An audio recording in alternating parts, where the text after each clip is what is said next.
오늘 우리에게 주신 하나님의 말씀은 마태복음 19장 26절 말씀입니다.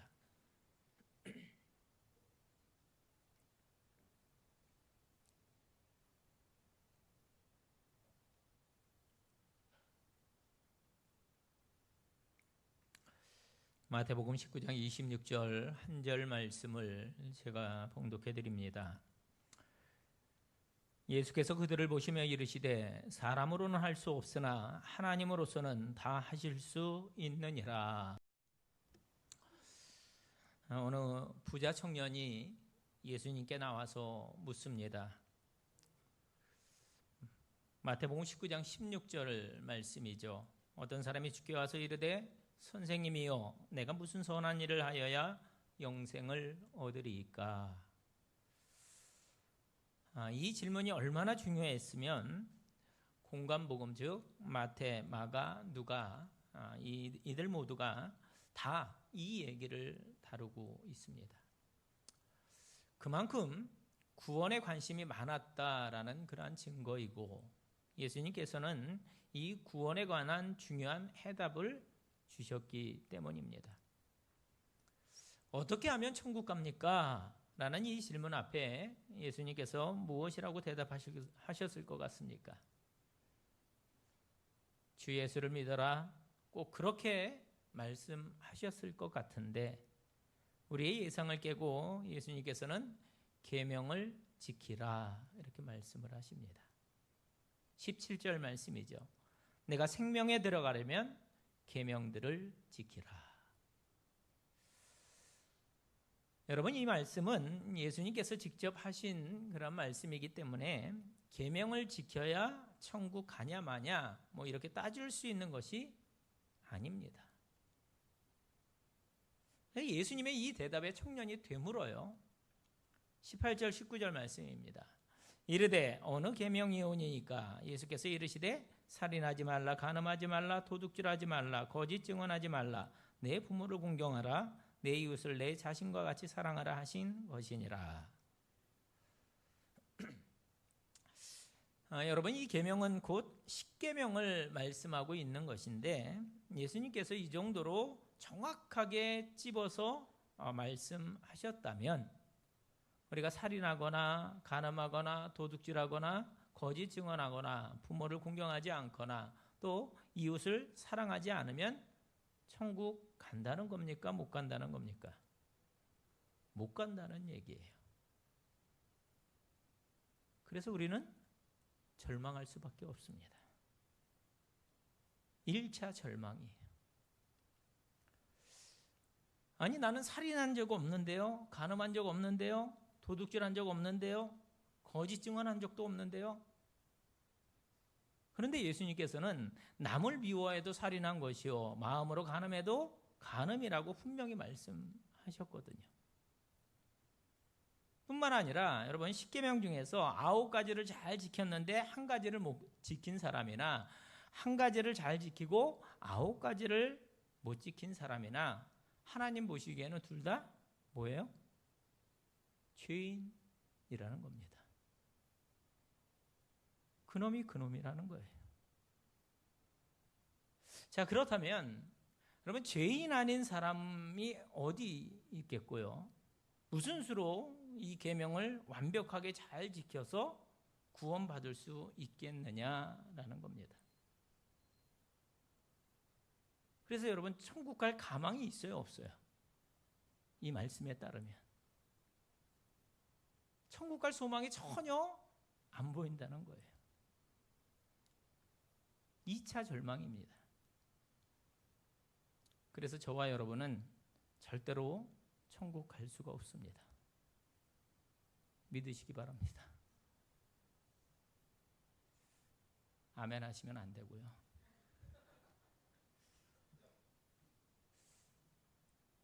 자, 그런데 이 부자 청년의 수준을 보세요. 20절 말씀에 그 청년이 이르되 이 모든 것을 내가 지키어 싸운데 아직도 무엇이 부족하니까.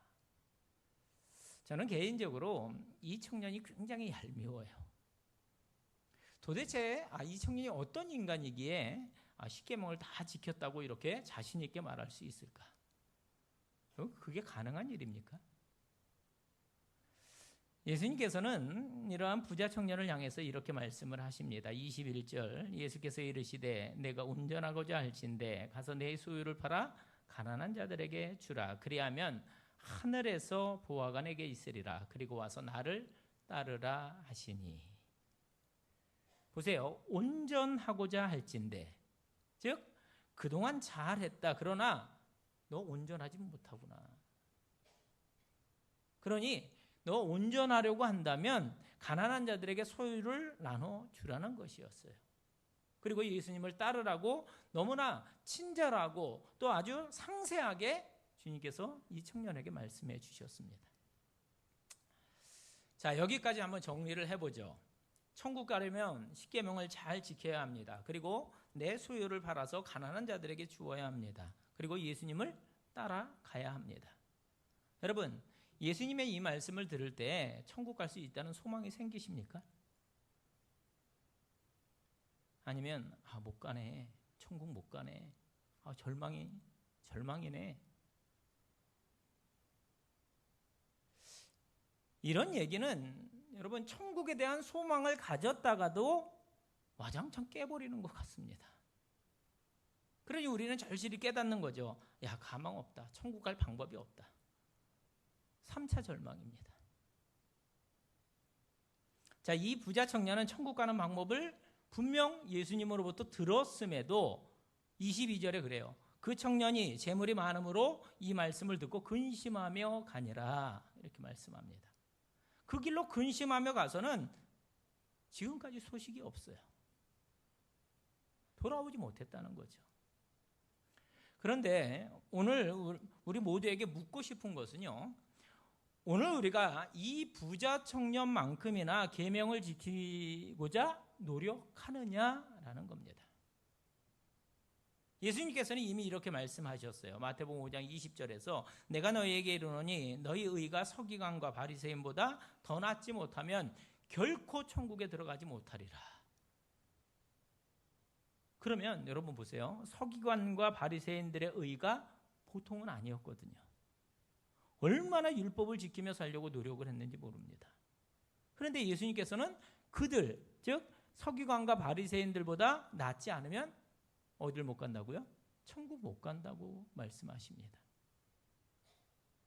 4차 절망이죠. 그러니까 우리가 질문하는 거예요. 그러면 도대체 누가 천국 갈 수 있느냐라는 질문을 하는 겁니다. 그런데 이 똑같은 질문을 그때 그 제자들도 동일하게 했습니다. 여러분 보세요. 25절 말씀, 마태복음 19장 25절에 보면 제자들이 듣고 몹시 놀라 이르되 그렇다면 누가 구원을 얻을 수 있으리까? 당연히 이 질문이 나와야죠. 그럼 어떻게 천국 갈 수 있는 거지? 여러분, 예수님의 이 기준대로 한다면 구원받을 사람이 없어요. 지금 이 말씀을 저와 여러분에게 적용시키면 우리가 구원받을 수 있습니까? 1차, 2차, 3차, 4차의 절망만 있을 뿐입니다. 이 질문에 예수님께서는 무엇이라고 말씀하셨을까요? 잠시 후에 살펴보겠습니다. 자, 어떤 사람에게 두 아들이 있었습니다. 그런데 둘째 아들이 말하길 아버지 재산 중에서 자기에게 돌아올 분깃을 달라는 거예요. 유산을 달라는 겁니다. 못된 아들이죠. 유산이라고 하는 것은 아버지가 돌아가셔야만 받을 수 있는 거거든요. 자, 그런데 아버지가 아들에게 나눠줍니다. 며칠 지나서는 그 아들이 받은 돈을 다 가지고 가출을 해요. 다른 나라로 가서, 먼 나라로 가서 허랑방탕하게 그 재산을 다 써버립니다. 누가복음 15장 14절 말씀 보면 다 없앤 후 그 나라에 크게 흉년이 들어 그가 비로소 궁핍한지라 이렇게 말씀합니다. 그냥 그 정도로 어려워지니까 남의 살이 들어가서는 그 집에서 시키는 대로 돼지치는 일을 해요. 그런데 그 집에서는 먹을 것도 제대로 주지 않았나 봅니다. 얼마나 배고팠으면 그 돼지들이 먹는 것으로 배를 채우려고까지 했음에도 배를 채울 수가 없었다는 거예요. 양껏 먹을 수 없었다는 거예요. 돼지 주는 그 열매도, 그 돼지 밥도.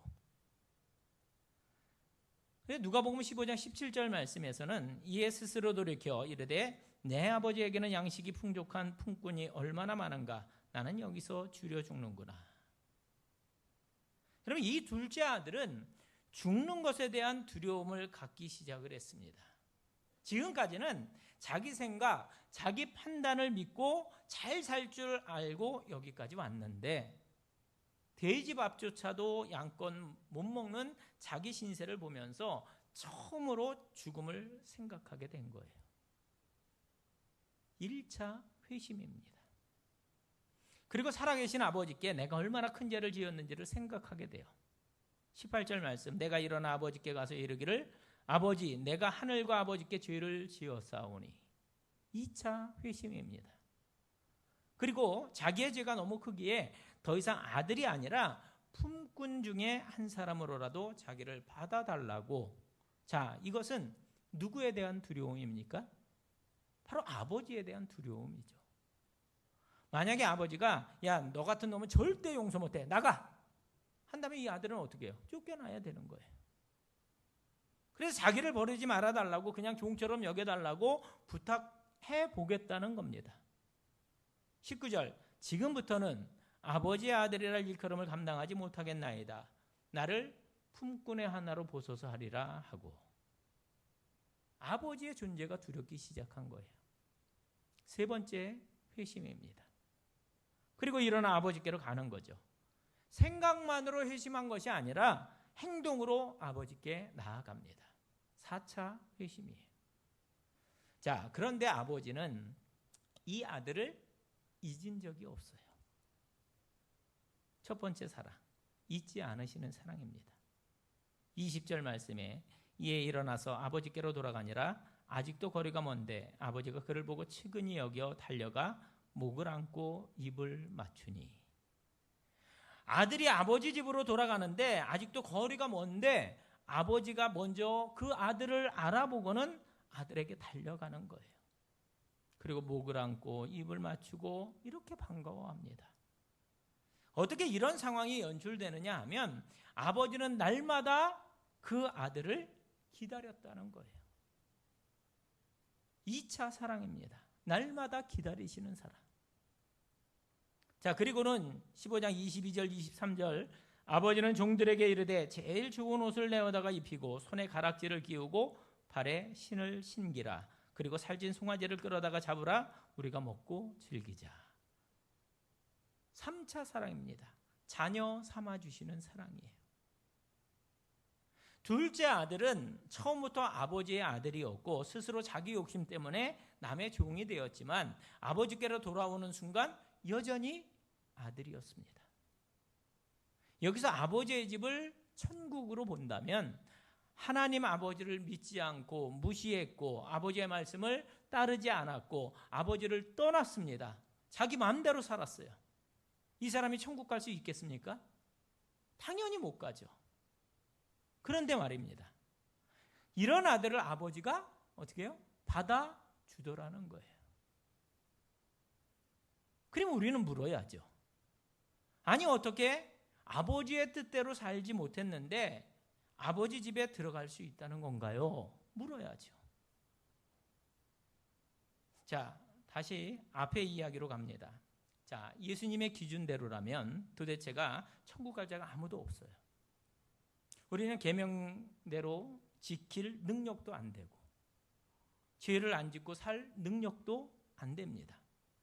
그래서 우리처럼 똑같이 제자들도 너무 놀라서 묻는 거예요. 아까 말씀드렸던 제자들이 듣고 몹시 놀라 이르되 그렇다면 누가 구원을 얻을 수 있으리까? 이제 예수님의 대답이 공개가 됩니다. 오늘 본문 말씀이에요. 이것이 예수께서 그들을 보시며 이르시되 사람으로는 할 수 없으나 하나님으로서는 다 하실 수 있느니라. 할렐루야. 누가 천국 갑니까? 라는 이 제자들의 질문에 예수님의 대답은 너무 간단했어요. 사람으로는 천국 못 가지만 하나님으로서는 천국 갈 수 있다. 이렇게 말씀하십니다. 지금 이 말씀과 탕자의 비유에서 둘째 아들을 받아주고 안 받아주고는 누구 마음이라고요? 아버지 마음입니다. 아버지 마음. 사람으로는, 사람의 생각으로는, 사람의 행동으로는 천국 갈 자가 없지만 하나님께서는 천국 갈 수 없는 사람들을 천국 가게 하신다는 거예요. 이것이 바로 복음입니다. 이것이 바로 복음의 능력입니다. 그러면 앞서 예수님이 하신 말씀은 도대체 어떤 의미였을까? 예수님께서 분명 계명을 지키는 자라야 천국 간다고 말씀하셨어요. 그런데 예수님께서는 우리가 계명을 잘 지킬 줄 아셨기에 말씀하신 것입니까? 아니면 계명을 못 지킬 줄 알고 말씀하신 것입니까?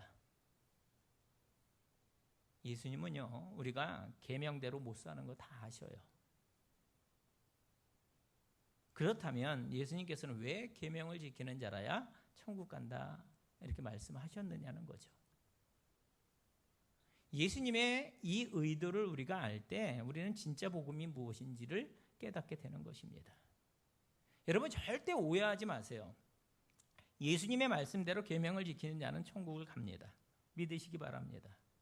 그러나 문제는 계명을 온전히 지키는 자가 없다는 거죠. 아니, 계명을 온전히 지킬 수 있는 능력이 우리에게는 없습니다. 그러면 다 지옥 가야 하는데 하나님 아버지께서는 회심하는 자를, 즉 돌아오는 자를 받아주신다는 거예요. 그래서 둘째 아들의 회심과 똑같이 1차 회심, 내가 계명을 지키지 못해서 죽겠구나. 2차 회심, 내가 계명을 못 지키니 하나님 앞에서 죄를 지었구나. 3차 회심, 내가 계명을 지키지 못하니 하나님이 두렵구나. 4차 회심, 내가 계명을 지키지 못하니 하나님 아버지께로 돌아가야겠다. 이런 자를 하나님 아버지께서 받아주신다는 것입니다. 그래서 여기서 중요한 것은 어차피 계명을 못 지키니까 계명과 상관없이 살아도 구원받는다는 얘기가 전혀 아니라는 거예요. 여러분, 계명이 없으면, 율법이 없으면 내가 죄인임을 깨닫지 못합니다. 계명이 없으면 내가 죄인인데 왜 죽음이 두렵고 왜 죄가 두렵고 왜 하나님이 두렵습니까? 계명이 없으면 죄인인 줄 모르는데 어떻게 어찌할꼬 이게 회심할 수 있겠습니까? 오늘날 말씀 없이 교회만 왔다 갔다 하는 사람들의 특징이 무엇입니까? 나 정도면 천국 간다는 거예요. 회심하지 않습니다. 자기를 돌아보지 않아요. 하나님이 두렵지 않습니다. 여러분, 바로 복음을 오해했기 때문에 스스로 지옥문 앞에 있는 것을 전혀 모르는 거예요. 자, 그렇다면 다시 부자 청년 얘기로 돌아가 보시죠. 자, 어떻게 해야 천국 갑니까? 라는 질문에 예수님께서 계명을 지키라고 말씀하셨습니다.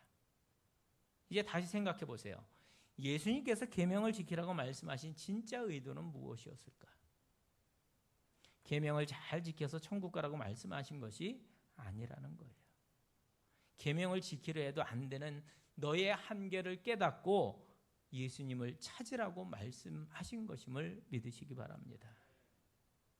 자기 힘으로는 도저히 안 되는 것을 깨닫고, 그러므로 내게는 누가 필요하다? 예수가 필요하다. 이것을 깨닫기를 원하셨는데 이 부자 청년은 자기가 다 지켰대요. 그러니까 예수님께서 하실 말씀이 없는 거예요. 그래서 예수님은 다시금 본질적인 해답을 주신 겁니다. 내가 십계명을 잘 지켰다고 생각하는데 가장 본질적인 하나님 사랑, 이웃 사랑을 너 못하지 않았냐. 그러니까 너 재산 팔아서 어려운 사람 도와주고 나를 따르라. 그런데 재산이 많아서 못해요. 순종하지 못합니다. 그러므로 누가 필요한 겁니까? 그러면 내게는 예수가 필요하다. 여기까지 갔어야 한다는 거예요. 그런데 이 부자 청년은 근심만 하고 가서는 지금까지 돌아오지 않았어요. 여러분, 구약시대에 많은 사람이 율법을 오해해서 구원받지 못했습니다. 율법을 지킬 수 있다고 여긴 많은 사람으로 인해서 율법으로는 율법으로 구원받을 수 있다고 이 오해한 사람들 때문에 그들의 손으로 하나님 아들이 죽을 수밖에 없었습니다. 결국 그들의 종말은 어디예요? 지옥일 수밖에 없었다. 마태복음 23장 33절 말씀을 보면 뱀들아 독사의 새끼들아 너희가 어떻게 지옥의 판결을 피하겠느냐 말씀합니다. 왜냐하면 그들은 율법을 오해했기 때문입니다. 그런데 오늘 우리는 복음을 오해합니다. 교회만 다니면 구원받았다라고 생각을 합니다. 집사, 권사, 장로, 목사 되면 구원받았다고 생각합니다. 여러분, 복음을 오해하면 목사고 장로고 권사고 집사고 다 소용이 없습니다. 기다리는 것은 지옥의 심판밖에 없다는 거예요. 그러면 진짜 복음이 무엇입니까? 내게는 예수가 필요하다는 것을 깨닫는 것이 복음입니다. 그렇다면 누가 과연 예수님이 필요하다고 절실히 찾게 될까요? 여러분, 교회 밖에 있는 사람들, 예수 믿지 않은 그 사람들을 보세요. 그들이 절실히 예수님을 찾을 이유가 아무것도 없습니다. 그러니까 당연히 찾질 않습니다. 교회 안에 있는 예수 믿는다고 하는 우리도 돈 많고 건강하고 자식 잘 되고 이런 사람이 있다면 이런 사람이 절실히 예수님 찾을 것 같습니까? 잘 안 찾아요.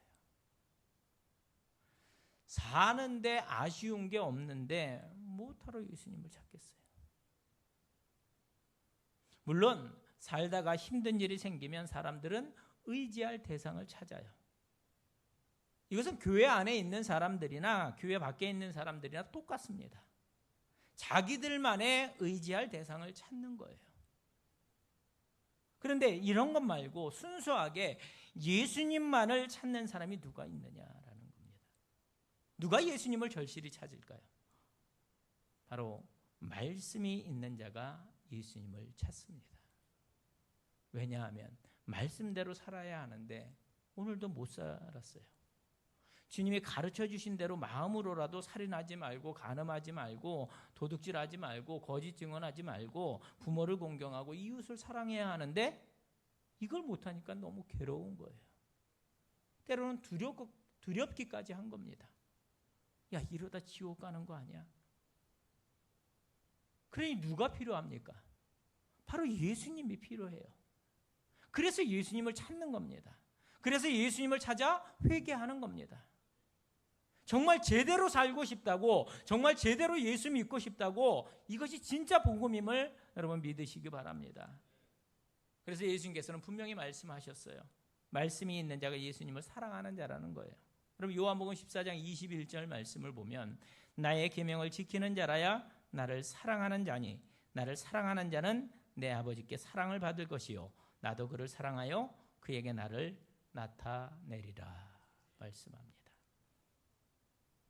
여러분, 그렇다고 오해하지는 마세요. 말씀대로 살아서 천국 가는 것이 아니라 말씀대로 살려고 하는데 안 되니까 예수님을 절실히 찾게 되고 예수님을 찾으니까 천국 간다는 것입니다. 누가 이렇게 살 수 있느냐? 예수님을 사랑하는 자만이, 예수님을 믿는 자만이 이렇게 살 수 있는 것입니다. 그러므로 여러분, 주일 성수한다고 천국 가는 거 아니에요. 11조 한다고 천국 가는 거 아닙니다. 기도 많이 한다고 천국 가는 거 아니에요. 그렇다고 주일 성수 안 해도 천국 간다는 얘기입니까? 11조 안 해도 천국 간다는 얘기입니까? 기도 안 해도 천국 간다는 얘기예요? 지금 이런 얘기는 정말 유치한 얘기예요. 천국은 주님 사랑하는 자만이 갈 수 있습니다.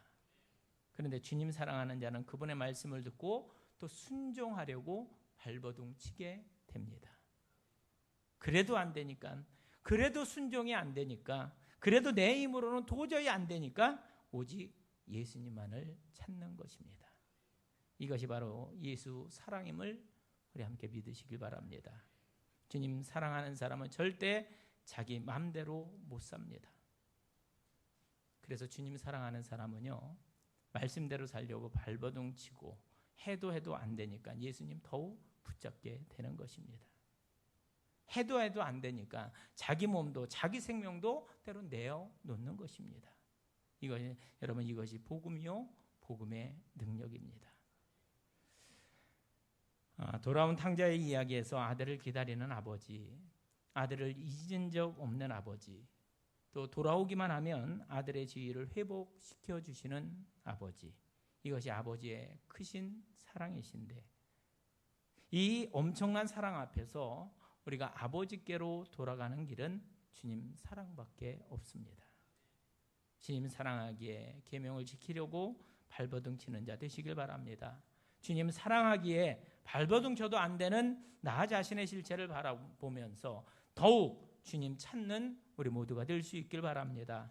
주님 사랑하기에 오직 예수밖에 없구나, 오직 예수 사랑밖에 없구나, 이것을 깨닫고 사람은 알 수 없으나 오직 하나님 아버지께서만이 하실 수 있는 이 구원의 은혜, 그 은혜를 누리고 천국으로 반드시 들어가는 우리 모두가 될 수 있기를 주님의 이름으로 축원을 드립니다.